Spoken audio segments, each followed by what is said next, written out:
this could have been different. I could have been wheeling around in the wheelchair for the rest of my life. A month after marooning 8 men and 8 women on a remote island, I returned to find out how the survivors made it. You remember the rule of threes we taught you in the training? Yeah. 3 weeks without food, 3 days without water, 3 minutes without air, 3 seconds without thinking. Literally. Yeah. You know, and you witnessed that. While on an expedition to find food with the group's youngest member, Patrick, the islanders found out the hard way how bad decisions can quickly change your destiny. It's strange how you don't realise what sort of stupid stuff you're doing. Like climbing along cliffs with big bags and no safety harnesses or anything. Paddy, you all right? Paddy, stay there, man. Oh my God, he's going white. Oh my God. I feel like sort of heat go through in sort of part of your spine. And I thought this is what it felt like to break my back, and that was terrifying, like utterly terrifying. My safety team was on call 24/7 in case of emergencies. But even they were at the mercy of the elements. You need to be in the water to understand the power of the waves. You're like a ragdoll, you have no control. I'm a former Royal Navy commando. I don't scare particularly easily, but I don't mind saying I had a moment of doubt whether we were actually going to survive this whole experience.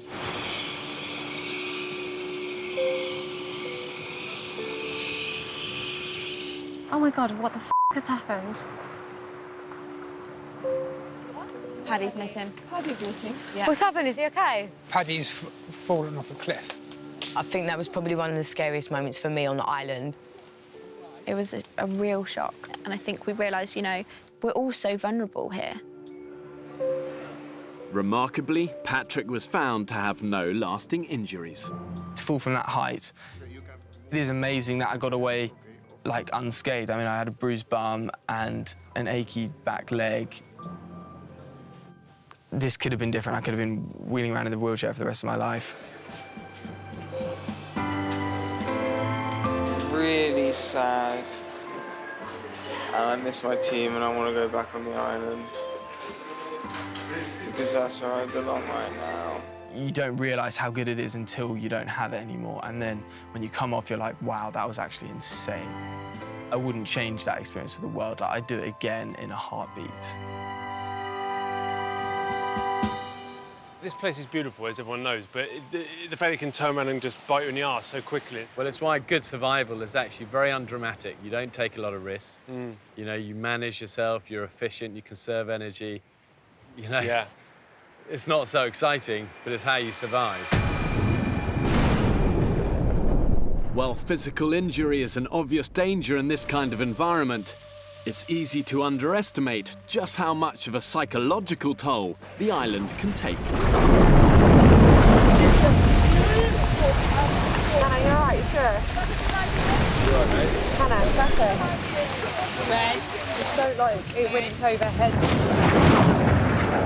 The violence of the tropical thunderstorms triggered war veteran Hannah's post-traumatic stress disorder. We're in the eye of the storm.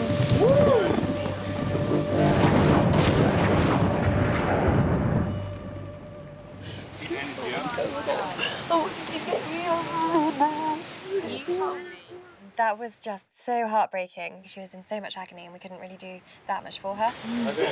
In order to get Hannah the help she needed, Dr. Dan radioed the safety team ICO1, do you read me? to request an immediate evacuation.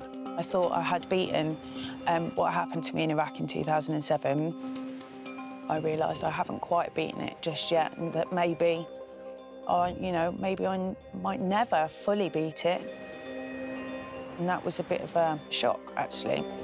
Despite having to leave early, Hannah did take positives from the experience. Yes! I'm so glad I did it. If I didn't give it a go, I was never going to learn what my limits were as an amputee. Never thought I'd be able to do something like this, ever. It's made me go and get some of those coping skills, and so that hopefully in the future I'm going to be a stronger person from it. never ever taken my youngest daughter, who's 1, swimming ever. And since I got back from the island, I was brave enough to take her on my own to the swimming pool and get in the water with her. I had to really feel confident to do that because she's a baby. Came back from the island and thought, do you know what? I can do it. I know I can do it.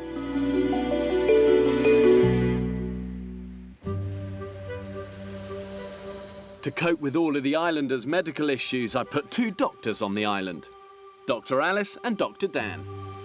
So, Dan, you've been the doc for everyone on the island. So has that been pretty full-time for you? I know coming into the jungle, I tried to prepare people to look after their feet, and then one by one, they all went down with trench foot.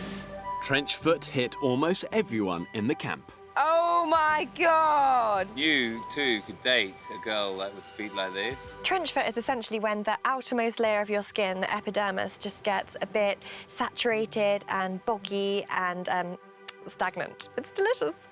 You can't treat this nasty condition, but you can prevent it by maintaining a strict hygiene routine. You have to have your dry set of clothes or your clean set and your wet set. And during the day, you can be wet as you like, and in the evening, you have your dry set. Otherwise, you will get problems. Look at Dan, he's on clothes dry already. That man never stops. His stuff has to be pristine constantly. If there was an award for the cleanliest, well-kept, Dan would win them hands down.